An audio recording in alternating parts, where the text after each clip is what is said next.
नमस्कार, ये vista news देख रहे हैं आप और देश लाइव में मैं हूं आपके साथ सोहन सिंह। देश लाइव में बात करेंगे अफगानिस्तान की। दरअसल अफगानिस्तान दर्द से कराह रहा है और अफगानिस्तान के लोग किसी भी तरह वहां से बाहर निकलना चाहते हैं। तस्वीरें लगातार हमने आपको दिखाई किस तरह से काबुल एयरपोर्ट पर भीड़ जमा है। लोग देश छोड़ना चाहते हैं। कोई जो विमान वहां पर पहुंच रहे हैं उसके निचले हिस्से से खुद को बांधकर बाहर निकलने की कोशिश कर रहा है।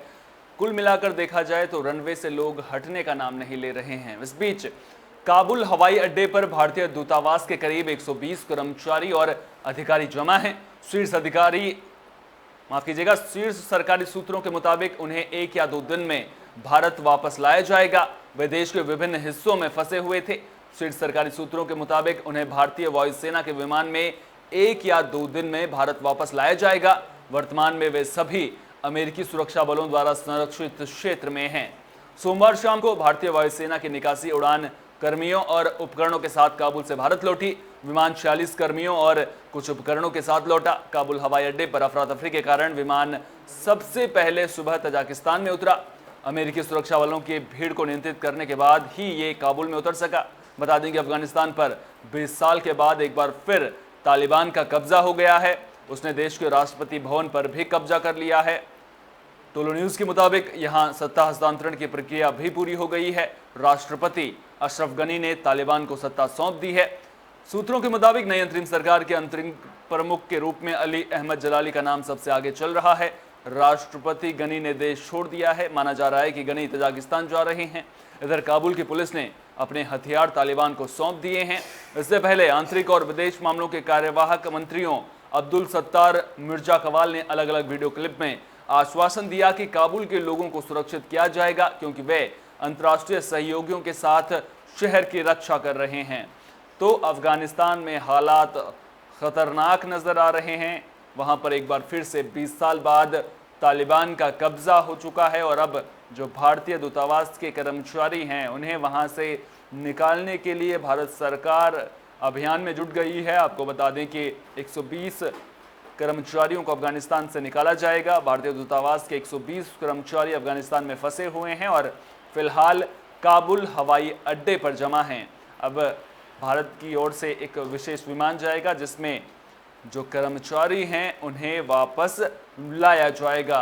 तो अफगानिस्तान में लगातार हालात चिंताजनक बने हुए हैं। आपको लगातार हमने तस्वीरों के जरिए भी दिखाया था किस तरह से लोग बस अफगानिस्तान छोड़ना चाहते हैं। दरअसल लोगों को डर सता रहा है कि एक बार फिर से तालिबान के राज में जो भी अधिकार उन्हें मिलते थे उनके वो अधिकार उनसे छिन जाएंगे। महिलाओं के अधिकार छिन जाएंगे और जो बच्चे हैं वो तालिबानियों के लिए महज खिलौना बन जाएंगे। महिलाओं के बाजार लगेंगे जिसमें उन्हें सरेआम बेचा जाएगा। तो कुल मिलाकर देखा जाए लोगों में डर बसा हुआ है और इस डर से लोग बस अफगानिस्तान छोड़ना चाहते हैं।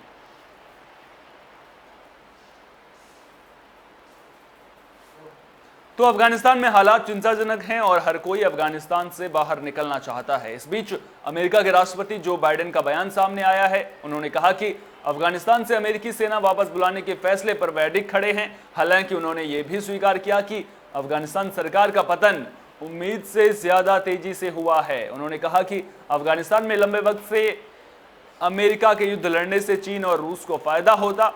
साथ ही तालिबान की तेज जीत पर विदेश मंत्री ने इन दोनों देशों से भी सलाह ली है। अफगानिस्तान में राजनीतिक स्थिति के बारे में बोलते हुए बाइडेन ने कहा कि उन्हें अमेरिकी सेना को वापस लेने या युद्ध के तीसरे दशक में हजारों और अमेरिकी सैनिकों को वहां भेजने के समझौते के बीच में एक विकल्प को चुनना था और वे अतीत की गलतियों को नहीं दोहराना चाहते थे, इसलिए अफगानिस्तान से निकलने का ही विकल्प चुना। उन्होंने कहा कि उन्हें अपने फैसले पर कोई पछतावा नहीं है।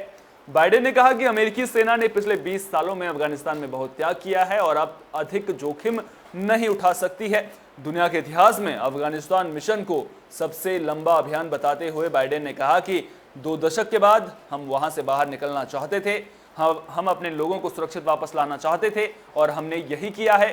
साथ ही उन्होंने भविष्य में अफगानिस्तान के लोगों की मदद करते रहने का भी आश्वासन दिया और उम्मीद जताई कि अफगानिस्तान में भविष्य में बेहतर स्थिति आएगी।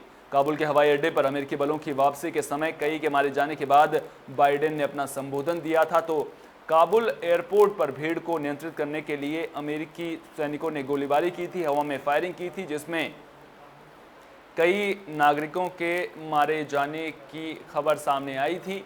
और अब उसके बाद अमेरिकी राष्ट्रपति का बयान सामने आया है, जिसमें उन्होंने साफ तौर पर कहा है कि उन्हें सेना वापस बुलाने पर कोई पछतावा नहीं है। साथ ही उन्होंने ये बात भी स्वीकार की है कि उम्मीद के मुताबिक जो उम्मीद थी उससे बहुत ज़्यादा जल्दी अफगानिस्तान सरकार का पतन हुआ है।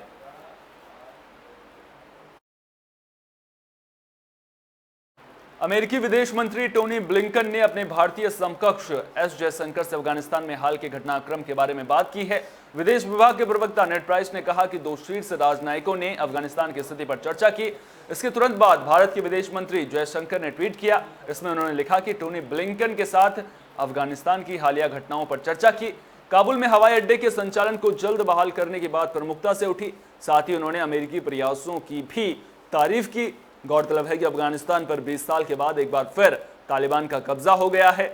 उसने देश के राष्ट्रपति भवन पर भी कब्जा जमा लिया है। जानकारी के मुताबिक यहां सत्ता हस्तांतरण की प्रक्रिया भी पूरी हो चुकी है। काबुल की पुलिस ने अपने हथियार तालिबान को सौंप दिए हैं। इससे पहले आंतरिक और विदेश मामलों के कार्यवाहक मंत्रियों अब्दुल सत्तार मिर्जा कवाल ने अलग अलग वीडियो क्लिप में आश्वासन दिया कि काबुल के लोगों को सुरक्षित किया जाएगा, क्योंकि वे अंतर्राष्ट्रीय सहयोगियों के साथ शहर की रक्षा कर रहे हैं। तो तालिबान का राज एक बार फिर से अफगानिस्तान में देखने को मिल रहा है, जिसकी वजह से लोगों में डर का माहौल नजर आ रहा है। तो तालिबान ने अफगानिस्तान की सत्ता अपने हाथ में ले ली है। तमाम अफगान नागरिकों और वहां पर फंसे लोगों का जीवन संकट में है। लेकिन इसके साथ ही तालिबान से एक और बड़ा डर सताने लगा है। ये डर है कि कहीं तालिबान पाकिस्तान के परमाणु हथियारों पर कब्जा ना कर ले। ये चिंता एक पूर्व ब्रिटिश कमांडर ने जताई है। ब्रिटेन की सेना के इस पूर्व कमांडर ने सोमवार को दावा किया कि तालिबान बिना पाकिस्तान के समर्थन के अपना अभियान जारी नहीं रख सकता था। बिना इसके अफगानिस्तान में उसकी जीत भी संभव नहीं थी। ऐसे में चिंता इस बात की है कि कहीं जिहादी तत्व पाकिस्तान में परमाणु हथियारों पर नियंत्रण ना हासिल कर लें। ब्रिटिश सेना के पूर्व कमांडर कर्नल रिचर्ड कैंप यरूशलेम स्थित गैर लाभकारी संगठन मीडिया सेंट्रल द्वारा आयोजित एक कार्यक्रम में बोल रहे थे। उन्होंने कहा कि पाकिस्तान ने तालिबान को बनाया, तालिबान को पैसा दिया और तालिबान को समर्थन दिया। कैंप ने कहा कि तालिबान पाकिस्तान के बिना 20 साल तक कायम नहीं रह सकता था या अपना अभियान नहीं चला सकता था, जिससे उसने जीत हासिल की है। उन्होंने दावा किया कि पाकिस्तान के पड़ोस में ही जिहादी राज्य का कायम होना उसके लिए भी बड़ा खतरा होगा। बता दें कि कैंप ने अफगानिस्तान और इराक समेत दुनिया के संकटग्रस्त क्षेत्रों में सैनिकों की अगुवाई की है। ब्रिटिश सेना के पूर्व कमांडर ने कहा कि अफगानिस्तान में अभियान के दौरान या तालिबान की जीत के खतरे के बाद हमने कुछ सबसे बड़े खतरों पर विचार किया। इनमें पाकिस्तान में कुछ परमाणु हथियार केंद्रों पर उसके नियंत्रण की आशंका या उन तक पहुंचना स्थापित हो पाना शामिल है। उन्होंने ईरान, चीन और रूस पर भी तालिबान को समर्थन देने का आरोप लगाया है, जबकि भारत को क्षेत्र में एक ऐसा संभावित देश बताया जो अफगानिस्तान में रचनात्मक भूमिका निभा सकता है। तो अब डर इस बात का सता रहा है कि कहीं जो तालिबान है वो अफगानिस्तान में परमाणु हथियारों पर कब्जा ना कर ले, क्योंकि अगर ऐसा होता है तो ये सिर्फ पड़ोसी मुल्कों के लिए ही नहीं बल्कि दुनिया के तमाम देशों के लिए खतरे की घंटी होगी, क्योंकि तालिबान हिंसक गतिविधियों से कभी भी पीछे नहीं हटता है। तो अब ब्रिटिश आर्मी के जो पूर्व कमांडर थे उन्होंने इस पूरे मामले को लेकर चिंता जताई है। साथ ही साथ आरोप लगाया है कि पाकिस्तान ने ही तालिबान को बनाया है और पाकिस्तान के बिना तालिबान इस जीत को दर्ज नहीं कर सकता था, इस अभियान को नहीं चला सकता था।